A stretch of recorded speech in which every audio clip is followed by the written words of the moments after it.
It is Sunday, May 19th, 2024. Crude oil. We're going to look at the long time frames and then drill on down, look at the smaller time frames, looking for clues. Looking at the longer time frame, you can see last month, big wick up. This month, a wick down. So we've gone nowhere for 2 months, chopping in a range, moving in threes, although this may have bottomed right there.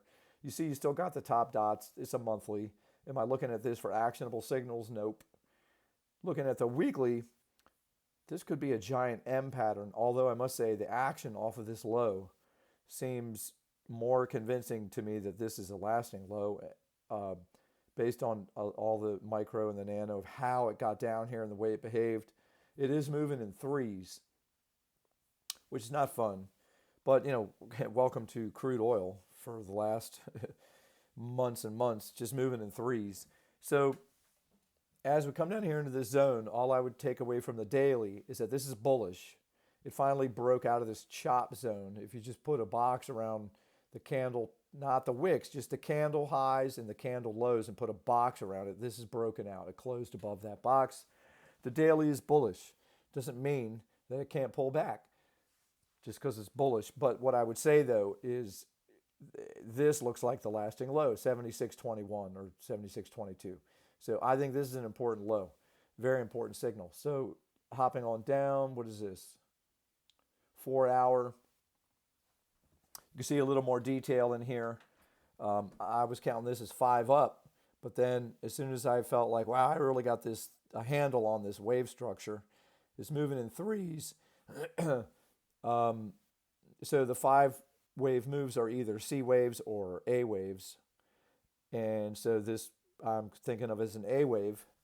Whereas this A, B, this is a C wave because this also measured beautifully as five. And how disappointing for it to come back here. Although I must say I was ready for that and actually called that. And scalp some shorts down into there and longs. But so it's good to know when you're seeing a five wave move, is it more likely for it to be a actual impulse to a whole new trend, or is it an A wave or a C wave? And in this case, it's just I'm looking for A's and C's. So drilling down a little bit more into the 1 hour chart, there's a squeeze on that. Won't talk too much about the technicals, really just looking at price action. So now you can kind of see how it's, C wave. I don't really know how to put this together properly into my way of trade in terms of LA wave. And in terms of my way of trading, it's not necessary for me to be right on the larger structures and to call all those labels the right way. It's much more important for me to just be aware of the character of certain waves. And since we're moving in threes, it's just very helpful to know that if it's a five wave move, don't expect a standard retrace like you normally would in an impulse.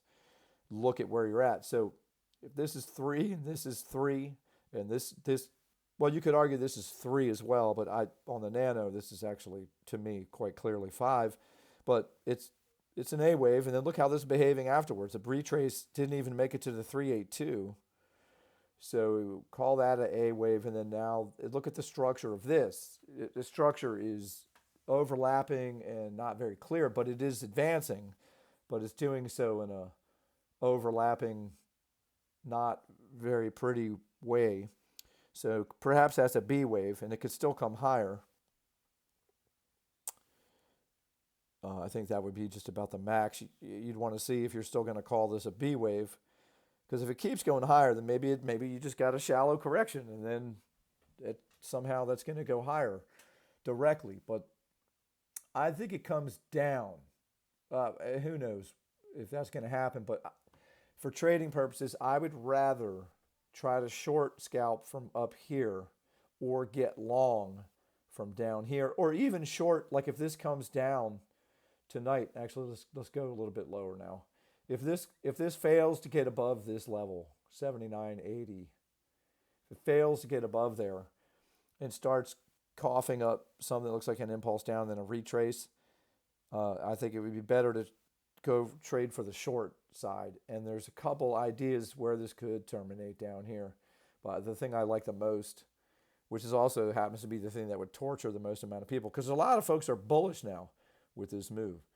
Well, including me. It's just that I think it can pull back down, and then start giving something like more of a standard impulse, because if you're in a C wave, then now you can look for something more uh, actionable to trade. So that's it.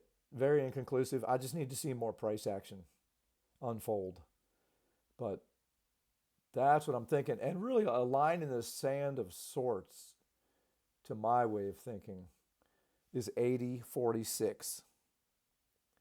80.46 is this level right here. On the 4 hour, you can see the structure a little better.